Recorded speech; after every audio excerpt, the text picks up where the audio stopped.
Hi, my name is Zoe Fuentes, and today I'll be teaching you guys about Dia de los Muertos, often referred to as Day of the Dead. In my presentation, I will be including some of the history behind the celebration, as well as preparations and key features of the celebration. So without further ado, the history. Dia de los Muertos is a 2-day celebration that occurs on November 1st and 2nd, and it is a holiday which is believed to be the day that the barrier between the living and the dead fades away, and those who have passed away have the chance to come back and be in the presence of their family. On November 1st, it's believed that children who have passed away come back, and on November 2nd, it's believed that adults who have passed away come back. Now for some of the preparations, the first being the making of the altar. The altar can be a table or like a mantle, and basically it includes the family member who has passed away, their favorite drinks, food, pictures, sugar skulls, marigolds, and papel picado, which I'll talk about later. And its main purpose is that it serves as an offering for the family member who has passed away. Once they come see their family, it reminds them of their favorite things from their past life, as well as, like I said, is an offering to them. So now, sugar skulls, also called calaveras. Sugar skulls are exactly what they sound like. They are sugar molded into the shape of a skull, and their size changes completely depending on the age when the family member passed away. If it was a child, it will obviously be smaller than if it is an adult.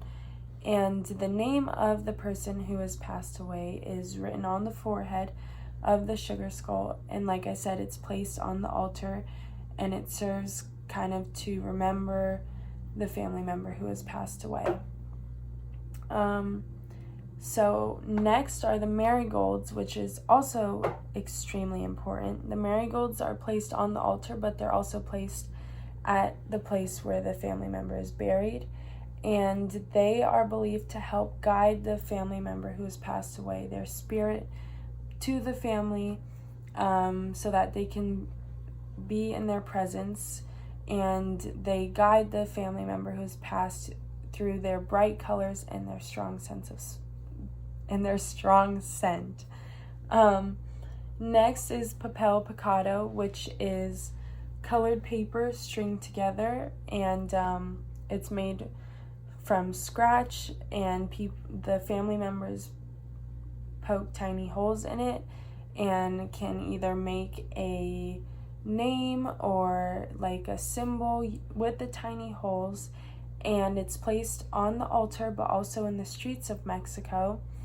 And it's believed that when it starts blowing in the wind, that it means that the family member who has passed is now in the presence of the family, is there with them.